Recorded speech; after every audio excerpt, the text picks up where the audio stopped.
এই কাল্লা চাষ আমাদের মার্কেটে বিকতে খুব সুবিধা। এর সাইজ 100 গ্রামের বেশি হবে না, 100 গ্রাম সাইজ, আর 1 কিলোতে 10টা চাপবে।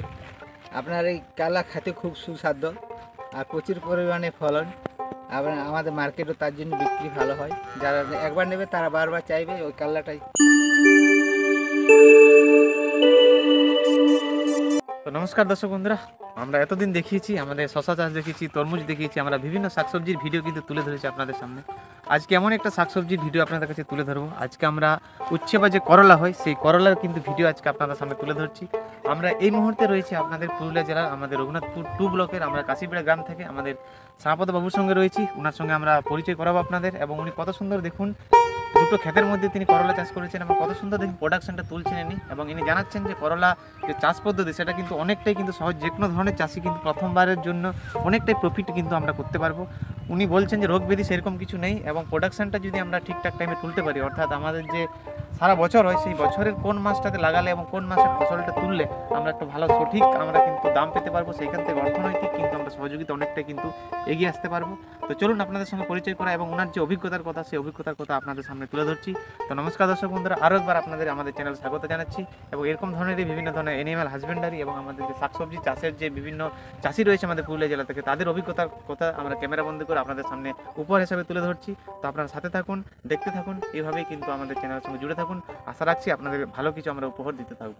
শ্যামাপদ কুম্ভকার এই কাল্লা চাষ করেছি, দেখুন এত সুন্দর হয়েছে আর এত ফলন, কিন্তু ওপর থেকে কোনো বুঝতে পারবেন না যে আপনি কাল্লা ধরেছি বলি, মাচাই না ভুঁয়ে নিচের কাল্লা। দেখুন আমি তাই আপনাদেরকে বলছি কত কাল্লা আমার ধরেছে।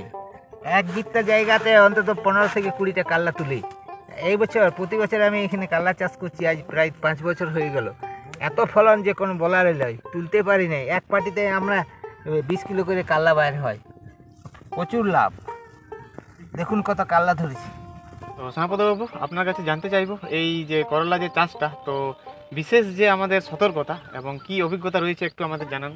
দেখুন কাল্লা চাষে এমন কোনো রোগ বিধি আসে নাই, যদিও একবার আসে ধসার ওষুধ, কোনো কার্বাইনজিন বা কোনো ওষুধ যদি একটু দেওয়া হয় তাহলে ধসার। সেটা মোটামুটি রোপণ করা কতদিনের মাথায় আসা সম্ভব? ওটা মোটামুটি ওই দিন 15 বাদ একটুকু ধসা আসতে খুঁজে, কুয়াশা যদি থাকে, আবহাওয়া যদি খারাপ থাকে। আচ্ছা, তারপর যদি বৃষ্টির কারণে যদি একটুকু যদি জল টল বৃষ্টি টিষ্টি যদি হয়, আচ্ছা, তারপরে তাছাড়া এটা কোনো অসুবিধা নেই। আচ্ছা, আর কাল্লা চাষ মোটামুটি একটুকু মাটি সেচটা রাখতে হবে। আচ্ছা, সপ্তাহে মোটামুটি একবার করে সেচ দিলেই হবে, যদি খুব রোদ পড়ে। আচ্ছা, আবার যদি আবহাওয়া যদি ঠিক থাকে তাহলে মোটামুটি 10 দিন পর পর সেচ দিলে হয়ে যায়। আচ্ছা, আর সেই জন্যে আর দিছে না ওই বেশি ওষুধ দিলে, ধরুন আমাদের এই যে নানা রকম কীট পতঙ্গ যারা আছে তারা তো দিলেন ওষুধ, তো দিলে মারা যাবে, এটা একটু না দেওয়াই ভালো। আচ্ছা, তার জন্য কোন কীট পতঙ্গের কথা বলছেন যেগুলো উপকারী? উপকারী, যেমন আমাদের জীবাণু, অনেক উপকারী জীবাণু আছে, ধরুন মৌমাছি আছে, প্রজাপতি আছে, তারপর নানা রকম। আর এখানে দেখা যাচ্ছে ওই এখানে ফুলটা রয়েছে।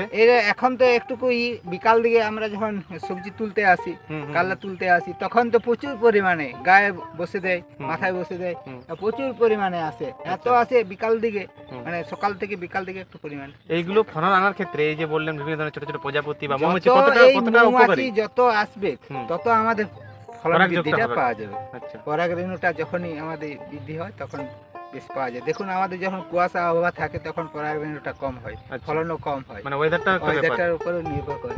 আর সেই জন্য এখন আমাদের আবহাওয়া খুব সুন্দর আছে। বৃষ্টি হালকা হালকা বৃষ্টি হয়েছিল, কোনো অসুবিধা হয়নি, ক্ষতিও হয়নি। আচ্ছা, তাতে কীট পতঙ্গ বেশি দেখা যাচ্ছে। আচ্ছা, আচ্ছা। দর্শক বন্ধুদের একটু বলে দিন, আমাদের পুরুলিয়ার মাটি যে বিভিন্ন ধরনের সবজি কিন্তু চাষ করছে, এখনো পর্যন্ত আপনি সমস্ত সবজি কিন্তু ভালো মানে বৃদ্ধি আপনি এনেছেন, ভালো উৎপাদন কিন্তু এনেছেন। কি বলবেন দর্শক বন্ধুদের জন্য যে পুরুলিয়ার মাটি, আমাদের পুরুলিয়ার যে মাটি, আমাদের তো জিং গ্রন্থে নেই, আমাদের ঢালু জমি, যত জিং গ্রন্থ থাকে সব বর্ষার জলে ধুয়ে নিয়ে চলে যায়, জিসে আমাদের আট দিয়ে ভালো করে টেকানো যায়, তাতে ভালো সুবিধা হয়।